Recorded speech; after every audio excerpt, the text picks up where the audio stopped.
Tarif baru Amerika Serikat adalah serangan, karena itu Kanada secara resmi berada dalam keadaan perang dengan Amerika. Pernyataan ini disampaikan hari ini oleh Perdana Menteri Kanada, Mark Carney.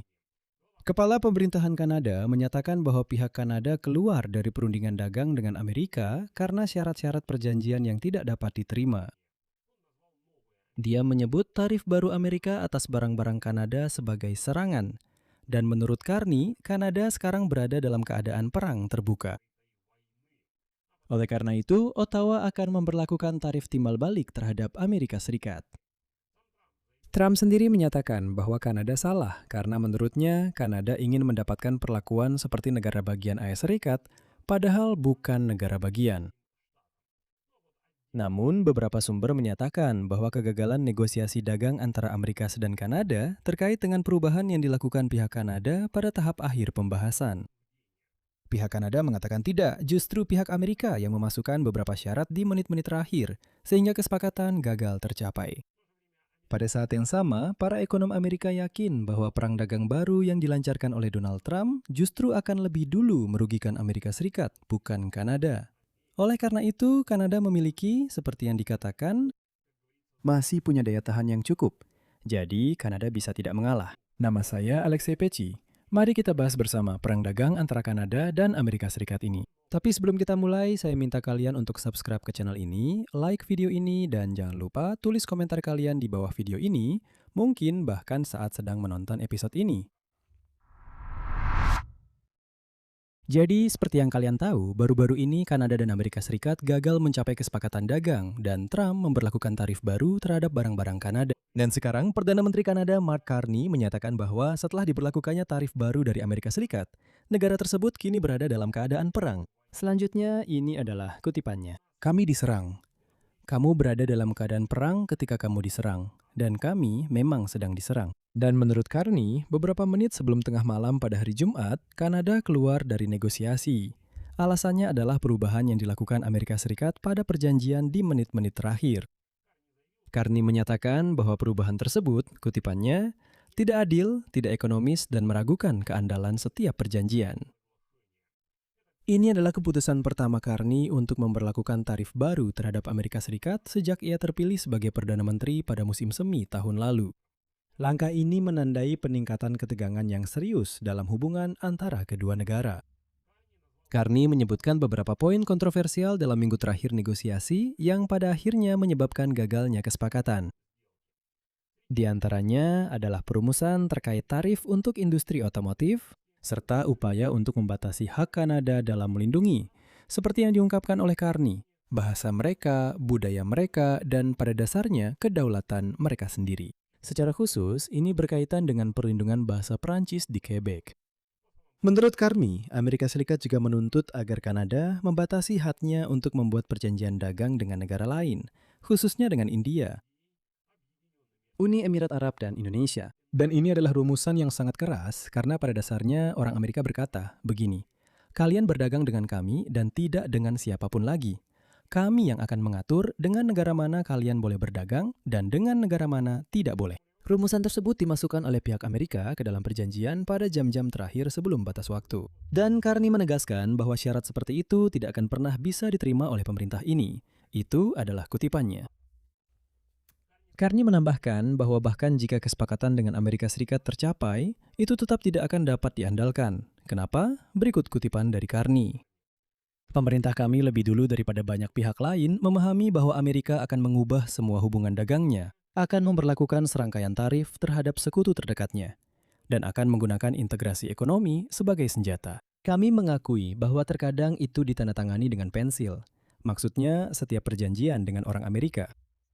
Perdana Menteri Kanada juga menyiratkan adanya perbedaan pendapat di dalam tim negosiasi Amerika yang menyebabkan perubahan pada perjanjian dilakukan di menit-menit terakhir. Satu kutipan lagi, tim Kanada bersatu. Tetapi hal itu tidak bisa dikatakan tentang pemerintahan Amerika Serikat. Perbedaan pendapat di pemerintahan Trump telah terdokumentasi hingga saat ketika kedua belah pihak mulai menyepakati detail-detail terkecil dari perjanjian tersebut minggu ini. Dan masalahnya adalah yang kini terancam bukan hanya peninjauan ulang hubungan antara Amerika Serikat dan Kanada, tetapi juga peninjauan ulang perjanjian dagang antara Kanada, Amerika Serikat, dan Meksiko. Dan setelah gagalnya perundingan, Amerika Serikat menuduh Kanada sebagai pihak yang menyebabkan kegagalan tersebut. Perwakilan dagang Amerika Serikat, James Anggrir, pada Jumat malam sudah menyatakan di media sosial bahwa Washington telah menawarkan Kanada syarat terbaik dibandingkan semua eksportir besar lainnya ke pasar Amerika. Namun, menurut Greer, tuntutan baru dari Ottawa dan penolakan mereka terhadap kesepakatan yang telah dicapai sebelumnya telah mengganggu keseimbangan yang telah dicapai kedua pihak dalam beberapa hari terakhir. Dan pada Sabtu pagi, Greer yang sama menambahkan bahwa belum ada rencana untuk negosiasi baru. Menurutnya, Amerika Serikat mulai mempersiapkan kutipan tanggapan terhadap langkah balasan dari Kanada. Jadi, intinya, siklus baru tarif dimulai karena jelas Amerika menerapkan tarif mereka, Kanada membalas dengan tarif mereka, Amerika membalas lagi atas tarif balasan Kanada, Kanada membalas lagi, dan begitu seterusnya. Dan hari ini New York Times menulis bahwa meskipun tarif Trump hanya mencakup sebagian kecil barang Kanada, selanjutnya bisa dengan cepat meningkat. Jika Kanada benar-benar mengambil langkah balasan atas balasan, dan mereka akan melakukannya, dan Trump juga akan membalas lagi, dan dia memang akan melakukannya, hasilnya bisa menjadi serangkaian guncangan baru bagi ekonomi Amerika Serikat pada saat negara itu sudah menghadapi banyak kesulitan. Ketidakstabilan menyertai seluruh masa jabatan kedua Presiden Trump karena tarif bea cukai yang berubah-ubah dari Presiden Amerika Serikat benar-benar menimbulkan gejolak di Wall Street, mengganggu sekutu-sekutu Amerika, dan menyebabkan kenaikan harga barang konsumsi di pasar domestik. Sedangkan untuk Kanada, konflik baru ini bisa menjadi beban serius bagi perusahaan-perusahaan yang melakukan perdagangan melintasi perbatasan Amerika-Kanada. Kenaikan tarif sebagai respons dapat mempengaruhi harga, yang pada akhirnya bisa menyebabkan penurunan investasi dan melemahnya aktivitas ekonomi selama situasi perdagangan yang rumit ini masih berlangsung.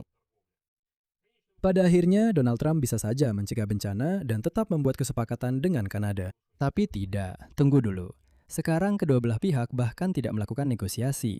Dan Trump merasa bahwa dia bertindak benar, seolah-olah dia akan menekan Kanada, dan Kanada pada akhirnya akan memberikan konsesi. Sebagai tanggapan atas tarif baru dari Amerika, Kanada tidak mau memberikan konsesi dan sama sekali tidak menunjukkan niat untuk melakukannya. Perdana Menteri Mark Carney mengancam akan memberlakukan langkah-langkah bea cukai sendiri terhadap Amerika Serikat yang ditujukan pada sektor-sektor seperti pertanian, metalurgi, dan elektronik. Dan di sini saya ingatkan, tarif baru Donald Trump yang ditetapkan sebesar 50% berlaku untuk ekspor Kanada ke Amerika Serikat senilai sekitar 20 miliar dolar. Daftar barang tersebut mencakup ratusan item, diantaranya tongkat hoki, furnitur, serta produk susu yang diproduksi di Kanada. Impor barang-barang tersebut bisa menjadi terlalu mahal bagi konsumen Amerika. Siklus tindakan balasan timbal balik dapat mempersulit upaya Amerika Serikat dalam memerangi inflasi, yang tetap jauh di atas target 2%. 2% yang menjadi acuan Federal Reserve. Meskipun Donald Trump berargumen bahwa kondisi ekonomi di bawah kepemimpinannya sangat baik. Ekonomi sedang melesat naik. Dan misalnya, kenaikan harga akhirnya membuat Presiden Amerika Serikat minggu ini, Anda tahu apa yang dia lakukan? Melonggarkan tarif impor daging sapi. Karena harga-harga sudah naik terlalu tinggi. Dia bilang, sudahlah. Dan Anda tahu apa artinya itu? Itu adalah pengakuan bahwa kebijakan perdagangannya, kebijakan itu telah menguras kantong orang Amerika. Nah, di kanal YouTube ini, setahun yang lalu kita sudah membahas dan saya bilang bahwa ini akan berdampak langsung pada orang Amerika biasa yang pergi ke toko. Dan Donald Trump bilang, tidak, kalian salah, sama sekali tidak. Bea masuk akan dibayar oleh yang mengimpor, bukan pembeli. Tidak, kalian salah. Tapi itu benar-benar omong kosong. Tentu saja, semua itu akhirnya dimasukkan ke dalam harga. Dan inilah buktinya. Jadi, ketika Donald Trump menyadari bahwa harga daging sapi melonjak naik, dia tidak bisa melakukan apa-apa dengan itu. Jadi, apa yang dia lakukan? Dia menurunkan bea masuk. Setelah menurunkan bea masuk, harga daging sapi juga turun. Menurut Anda, apakah semuanya saling berhubungan? Saya rasa iya. Kekhawatiran ekonomi semakin sering menyebar ke pasar keuangan. Kekhawatiran tentang meningkatnya beban utang Amerika Serikat yang minggu ini mencapai 40 triliun dolar. Hal ini menyebabkan lonjakan tajam imbal hasil obligasi pemerintah. Perang dengan Iran juga demikian.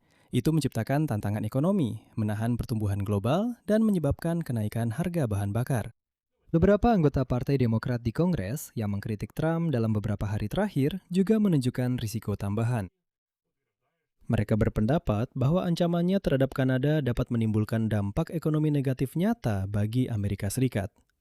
Nah, Trump kembali terlibat dalam perang dagang baru. Dan dia yakin bahwa dia pasti akan menang dalam perang itu. Namun, melihat sikap Kanada, mereka tidak berniat mundur atau mengalah. Di sini saya beri tanda titik 3. Tulis pendapat dan kesimpulan Anda di kolom komentar di bawah episode ini. Jangan lupa subscribe channel ini, tekan lonceng, dan beri like. Itu saja untuk hari ini, jaga diri Anda, sampai jumpa.